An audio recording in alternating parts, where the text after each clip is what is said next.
আল্লাহ দেখতেছেন এবং আজকে কিন্তু একটা ভূমিকম্প হয়েছে। যেদিন খবর আসবে সাইদি নাই, একদিন ইতিহাস থেকে আমিও হারায় যাব।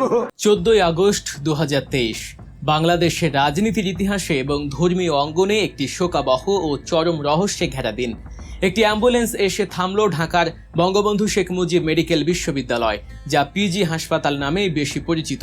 তার ঠিক সামনে গাড়ির দরজা খুলতে যে মানুষটিকে দেখা গেল, তার মুখে কোনো যন্ত্রণার ছাপ নেই, বরং ঠোঁটের কোণে লেগে আছে এক চিলতে প্রশান্তির হাসি, চোখে মুখে স্বাভাবিক দীপ্তি। দেখে বোঝার কোনো উপায় নেই যে তিনি গুরুতর অসুস্থ। চিকিৎসকরাও প্রাথমিক পরীক্ষা নিরীক্ষা শেষে জানিয়েছিলেন তার হার্টে রিং পরানোর মতো কোনো জটিলতা এই মুহূর্তে নেই, অবস্থা স্থিতিশীল। কিন্তু এরপরই শুরু হলো গল্পের আসল মোড়। মাত্র 26 ঘন্টার ব্যবধানে সেই হাসি মুখের মানুষটি পরিণত হলেন প্রাণহীন এক নিথর দেহে। এই 26 ঘন্টায় হাসপাতালের 4 দেয়ালের ভেতরে আসলে কি ঘটেছিল? এটি কি নিছকই একটি স্বাভাবিক মৃত্যু ছিল, নাকি এর পেছনে লুকিয়ে আছে রাজনীতির এক হিমশীতল, সুপরিকল্পিত এবং অদৃশ্য কোনো ব্লুপ্রিন্ট? আজ আমরা বিশ্লেষণ করব আল্লামা দেলোয়ার হোসেন সাঈদীর সেই শেষ প্রহরের ঘটনা প্রবাহ, যেখানে উঠে আসবে তার পরিবারের অসহায়ত্ব, চিকিৎসকদের ভূমিকা এবং সবচেয়ে বড় বিতর্ক, শাহবাগ আন্দোলনের একজন সক্রিয় কর্মীর সাঈদীর চিকিৎসায় যুক্ত থাকার সেই চরম বিস্ময়কর তথ্য। ঘটনার সূত্রপাত 14ই আগস্ট বিকেলের দিকে গাজীপুরের কাশিমপুর কারাগারে বন্দী অবস্থায় হঠাৎ করেই বুকে তীব্র ব্যথা অনুভব করেন আল্লামা সাঈদী। কারা কর্তৃপক্ষ সময় নষ্ট না করে দ্রুত তাকে গাজীপুরের একটি স্থানীয় হাসপাতালে নিয়ে যায়। সেখানে প্রাথমিক চিকিৎসার পর চিকিৎসকদের পরামর্শেই উন্নত চিকিৎসার উদ্দেশ্যে তাকে ঢাকায় স্থানান্তর করা হয়। যখন তাকে পিজি হাসপাতালে আনা হলো, উপস্থিত অনেকেই অবাক হয়েছিলেন তার শারীরিক অবস্থা দেখে। কারণ একজন হার্ট অ্যাটাকের রোগীর চেহারায় যে ধরনের ক্লান্তি বা মৃত্যুর ভয় থাকে, তার কিছুই সাঈদীর মাঝে ছিল না। তিনি হাসি মুখে হাত নেড়ে অ্যাম্বুলেন্স থেকে নামেন।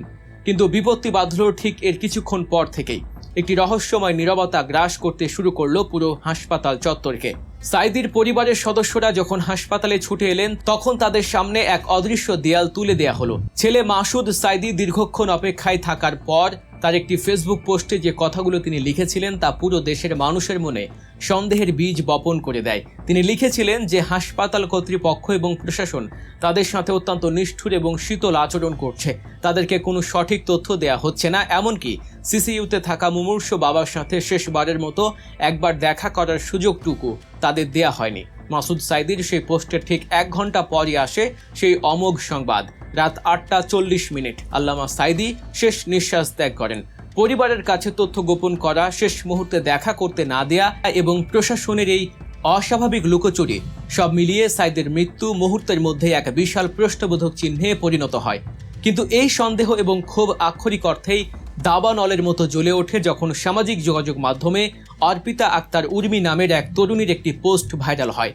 সেই পোস্টে এমন এক তথ্য উঠে আসে যা বাংলাদেশের রাজনৈতিক বিশ্লেষক থেকে শুরু করে সাধারণ মানুষ সবাইকে স্তম্ভিত করে দেয়। জানা যায়, আল্লামা সাঈদীর চিকিৎসার জন্য যে বিশেষজ্ঞ মেডিকেল বোর্ড গঠন করা হয়েছিল, সেই বোর্ডের অন্যতম এক চিকিৎসক ছিলেন ডাক্তার এস.এম. মোস্তফা জামান। কে এই মোস্তফা জামান? 2013 সালে যখন সারা দেশ শাহবাগ আন্দোলনে উত্তাল, যখন যুদ্ধ অপরাধের বিচারের দাবিতে গণজাগরণ মঞ্চ তৈরি হয়েছিল, তখন এই মোস্তফা জামান ছিলেন সেই আন্দোলনের একজন প্রথম সারির সক্রিয় কর্মী। ইমরান এইচ সরকারের সাথে কাঁধে কাঁধ মিলিয়ে তিনি শাহবাগের স্লোগান ধরেছিলেন এবং সেই স্লোগানটি ছিল, সাঈদী তুই রাজাকার, ফাঁসি চাই, ফাঁসি চাই। যে মানুষটি রাজপথে দাঁড়িয়ে প্রকাশ্য দিবালোকে আল্লামা সাঈদীর ফাঁসির দাবি জানিয়েছিলেন, রাজনৈতিকভাবে যিনি সাঈদীর চরম বিরোধী, ঠিক সেই মানুষটিকেই কেন সাঈদীর মতো একজন স্পর্শকাতর বন্দীর মেডিকেল বোর্ডে রাখা হলো? এই প্রশ্নটি পুরো ঘটনার মোড় ঘুরিয়ে দেয়।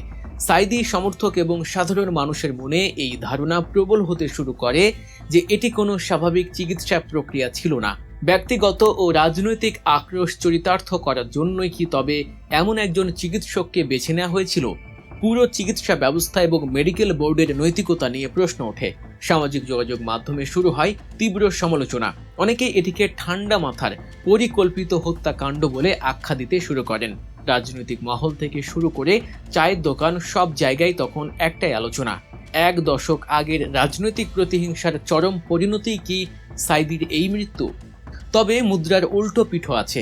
পরিস্থিতি যখন হাতের নিয়ন্ত্রণের বাইরে চলে যাচ্ছে, সাঈদী ভক্তদের ক্ষোভ যখন আছড়ে পড়ছে এই চিকিৎসকের উপর, তখন ডাক্তার মোস্তফা জামান নিজের এবং পরিবারের নিরাপত্তা নিয়ে চরম আতঙ্কে পড়েন। সামাজিক যোগাযোগ মাধ্যম থেকে শুরু করে বিভিন্ন বেনামি নম্বর থেকে তার কাছে আসতে থাকে একের পর এক প্রাণনাশের হুমকি। বাধ্য হয়ে 15 আগস্ট গভীর রাতে তিনি রাজধানীর ধানমন্ডি থানায় উপস্থিত হয়ে একটি সাধারণ ডায়েরি বা জিডি দায়ের করেন।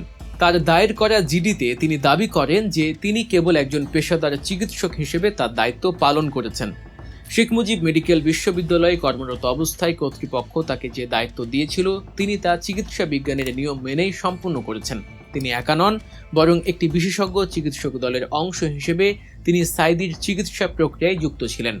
মোস্তফা জামানের দাবি, একটি নির্দিষ্ট মহল উদ্দেশ্য প্রণোদিতভাবে তার অতীত রাজনৈতিক অবস্থানকে ব্যবহার করে তার বিরুদ্ধে অপপ্রচার চালাচ্ছে। এই অপপ্রচারের মূল লক্ষ্য হল তাকে সামাজিকভাবে হেয় করা এবং তার পেশাগত সুনাম নষ্ট করা। তিনি প্রশাসন এবং আইন শৃঙ্খলা রক্ষাকারী বাহিনীর কাছে নিজের এবং পরিবারের অন্যান্য সদস্যদের জীবনের নিরাপত্তা চেয়ে আকুল আবেদন জানান। এই পুরো ঘটনাটি যদি আমরা নিরপেক্ষ রাজনৈতিক দৃষ্টিকোণ থেকে বিশ্লেষণ করি তবে দেখা যাবে আল্লামা সাইদি কেবল একজন সাধারণ কয়েদি ছিলেন না। 1940 সালে পিরোজপুরে জন্মগ্রহণ করা এই মানুষটি ছিলেন বাংলাদেশের অন্যতম জনপ্রিয় এবং প্রভাবশালী ইসলামী বক্তা। বিশ্বের 50টিরও বেশি দেশে তিনি ইসলামের বাণী পৌঁছে দিয়েছিলেন। রাজনৈতিক ময়দানেও তার দাপট ছিল প্রশ্নতীত। তিনি ছিলেন একজন সাবেক সংসদ সদস্য। 2010 সালে ধর্মীয় অনুভূতিতে আঘাত হানার অভিযোগে তাকে গ্রেফতার করা হয় এবং পরবর্তীতে 2013 সালে মানবতা বিরোধী অপরাধের মামলায় তাকে আমৃত্যু কারাদণ্ড প্রদান করা হয়। তার মতো একজন হাই প্রোফাইল রাজনৈতিক ও ধর্মীয় নেতার মৃত্যু স্বাভাবিকভাবে দেশের রাজনীতিতে বিশাল প্রভাব ফেলবে, এটাই প্রত্যাশিত। কিন্তু তার এই মৃত্যু প্রক্রিয়াকে ঘিরে যে ধোঁয়াশার সৃষ্টি হয়েছে তা বাংলাদেশের রাজনৈতিক ও প্রশাসনিক কাঠামোর একটি বড় দুর্বলতাকে চোখে আঙুল দিয়ে দেখিয়ে দেয়। প্রথমত, একজন কারাবন্দীর অসুস্থতার সময় তার পরিবারের প্রতি কর্তৃপক্ষের যে আচরণ তা মানবাধিকারের চরম লঙ্ঘন বলে মনে করেন বিশ্লেষকরা। একজন মুমূর্ষু রোগীর সাথে তার সন্তানকে দেখা করতে না দেয়া কোনো আইনি কাঠামোর ভেতরেই যৌক্তিক হতে পারে না। দ্বিতীয়ত, মেডিকেল বোর্ডে চিকিৎসকদের নির্বাচন।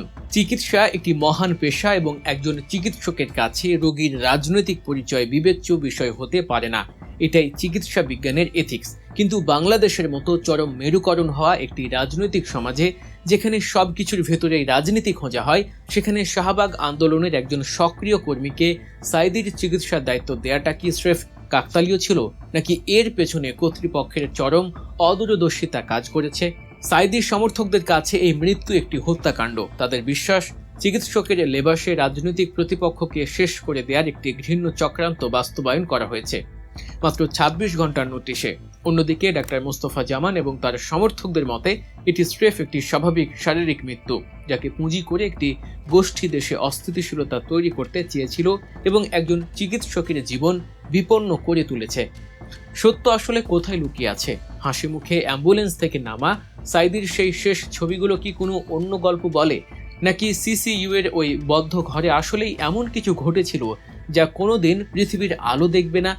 রাজনীতির এই নিষ্ঠুর খেলায় হয়তো অনেক প্রশ্নের উত্তরই চিরকাল অজানাই থেকে যাবে। কিন্তু আল্লামা দেলোয়ার হোসেন সাইদির এই বিদায়, তার পরিবারের সেই রাতের কান্না এবং একজন চিকিৎসকের অতীত পরিচয়, সব মিলিয়ে এই ঘটনাটি বাংলাদেশের রাজনৈতিক ইতিহাসে এক অমীমাংসিত এবং বিতর্কিত অধ্যায় হিসেবেই লেখা থাকবে। দর্শক, নিয়মিত এরকম আরও গভীর ও বস্তুনিষ্ঠ বিশ্লেষণমূলক ভিডিও পেতে গল্প নিউজ চ্যানেলটিকে এখনই সাবস্ক্রাইব করুন এবং পাশে থাকা বেল আইকনে ক্লিক করে আমাদের সাথে যুক্ত থাকুন। দেখা হচ্ছে পরবর্তী ভিডিওতে। আল্লাহ হাফেজ।